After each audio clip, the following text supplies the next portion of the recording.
Hey guys, welcome back to the 4x2 wagon family. Today we're going to be installing this Teraflex high lift jack mount on the back of our Jeep. Now, reason why I bought this particular Teraflex model is because this is a 3/16" steel, whereas everything else I've seen online, they are like a 1/16. They're really thin. You can really bend it with like a vice grip and you can bend that metal. For what I'm going to do with this particular bracket and what I'm putting on here, I wanted something heavy duty, so I came across this on Amazon.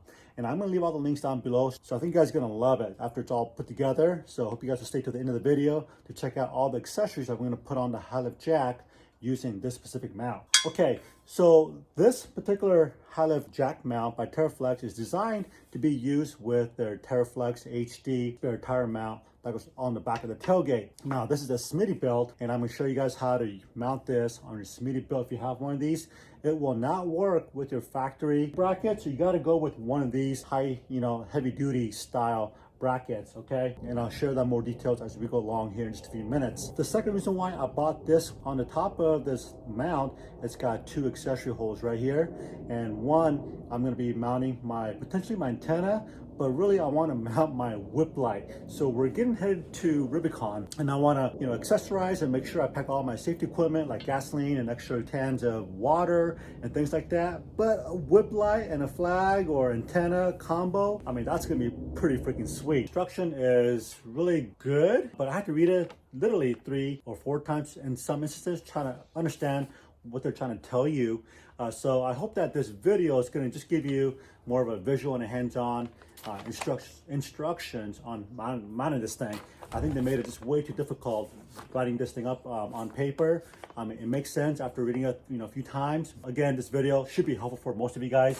One thing I do want to say is that all the hardware that you need to mount this thing comes in the box. That being said, you're not going to use all the hardware. But if you have a Teraflex HD spare tire mount, you're going to use all the hardware that came in the box, okay? So this video is going to be more specific for this Smittybilt HD spare tire bracket, but as far as the installation goes, it's going to fit almost exactly the same, and there's not a whole lot of difference other than a little different hardware. So let's get started. So on the back of your bracket here, there's little rubber plugs. You're going to want to first remove those plugs out. The bolt that comes with the Teraflex box, the little packet of brackets, it's a little bit too big. These are, so you need to go out and buy this from Ace Hardware. That's where I got mine. You need 2 of these, and it's going to screw on right here. Now this is a 12M by 1.75 thread pitch, and that'll screw on right here perfectly. Now the second one that you'll need out of the packet is basically this guy right here. This looks like about a 3-inch bolt with this aluminum spacer. Because the Smittybilt and the HD, this bracket here has this space right here. It's kind of recessed behind HD tailgate. So you need this little aluminum spacer to take up some of that space. So let me show you guys how it's done. So what I found to be the best way to do this is, it's going to be sort of self-explanatory. So basically at the bottom of your bracket here, there's the Teraflex logo, and that's going to face down like this, and that's going to face your spare tire. So what I found to be helpful is put these M12 bolts in first, just very loosely. Okay, now you don't want to, before I get too far, I'm going to go ahead and put some thread locks on here because, geez. Okay, I'm a big fan of these thread locks because when you're off-roading and things like that, the things tend to vibrate, move around. So just a little dab there, and then thread it in, maybe about 4 to 5 turns, just so that it's in there.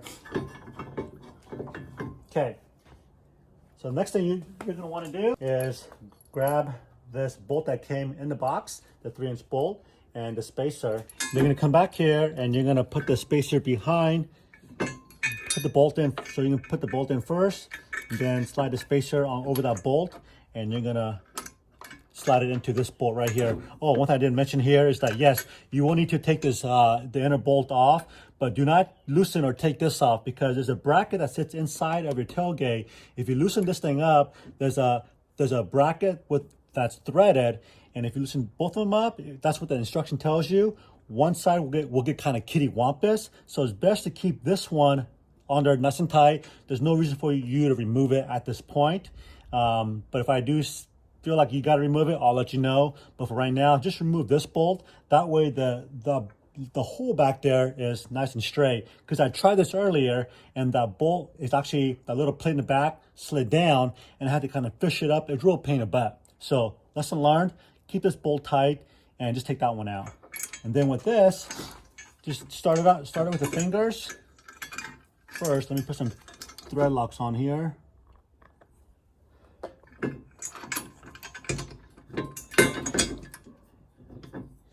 Okay, and then this is a 13 millimeter in the back.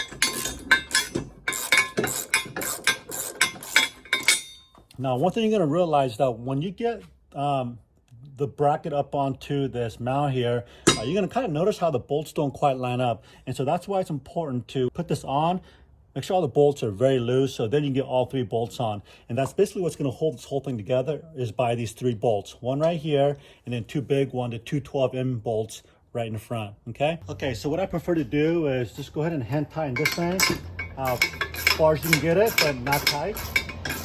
Okay, again, not tight. Then you're gonna come around the back side here, and this is a 17 mil. Okay, and then the little 13 millimeter bolt back here is 15 foot-pounds, and these are 55 foot-pounds, but I'm gonna just do it by hand. Okay, that's 55. And that's 55. Yep, perfect. And then with the thread lock on there, it's gonna keep it from vibrating, and it's just gonna sit there nicely. All right, so that's all there's to it. The next set of hardware you're gonna need is this 3-inch galvanized bolt. It's got 3 washers and a nylon nut on there, and along with these 2 spacers. One half of the spacer is threaded and the other half is not. So this is what's gonna hold your high lift jack on your mount right here. So one goes on the top. What we're gonna do is we're gonna put one on the bottom, and we're gonna torque this down. But on the top one, we're gonna leave it kind of loose, and then we're gonna hand tighten this later. Because depending on your high lift jack, the holes, or the brand of your high lift jack, the holes could be different locations. So they offered you this little room to adjust your bolts. All right. Okay, so I'm gonna go do the bottom one here. What you're gonna do is you're gonna take 2 of the washers off, and you're just gonna have the 3-inch bolt with the 1 galvanized washer, and you can go on the back side like this. You're gonna take another washer and put it through, and now you're gonna take this spacer right here, and you're gonna, the side that's threaded, that goes on the outside, and the smooth side goes on the inside.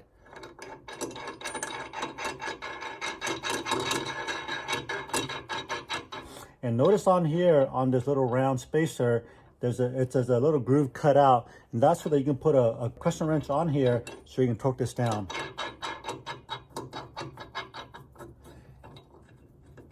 And basically what this is gonna do is keep the high lift jack from banging on this plate. It's basically a spacer to keep it away. Does that make sense?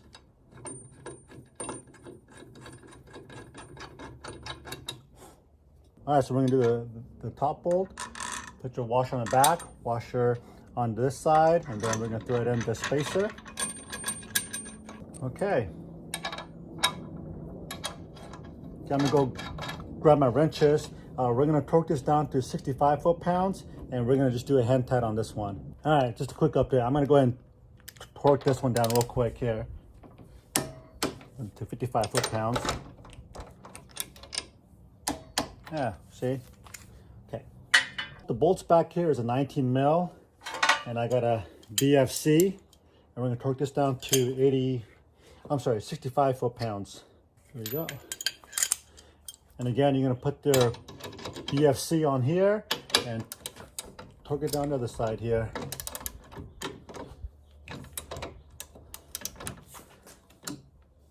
There we go. Okay, now let me grab the high lift jack on here and just put it through the lowest hole you can fit, and then this upper bracket here. Okay, hold on a sec here. So we're gonna have to go down one.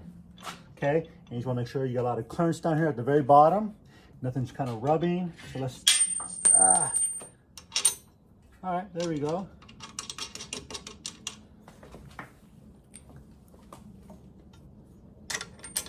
Okay, and that goes there. Okay. Okay, so that looks pretty good. Now remember, the bottom bolt is torqued down and this one is not. So let's go ahead and torque this guy down now that we know exactly where we want it. Okay, so all we're trying to do is tighten up the spacer bolt to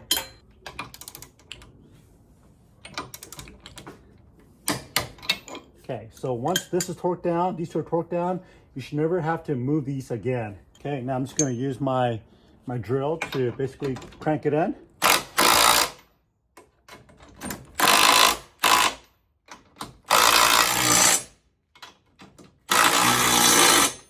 Okay, that should be good enough. Beautiful. So what we want to do now is basically open the tailgate and see if there's any clearance issues.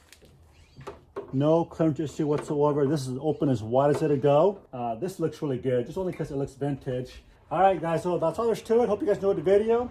I'm gonna do another video of me installing the Rotopax gas can, water tank, my whip light, my antenna all on here in a whole separate video.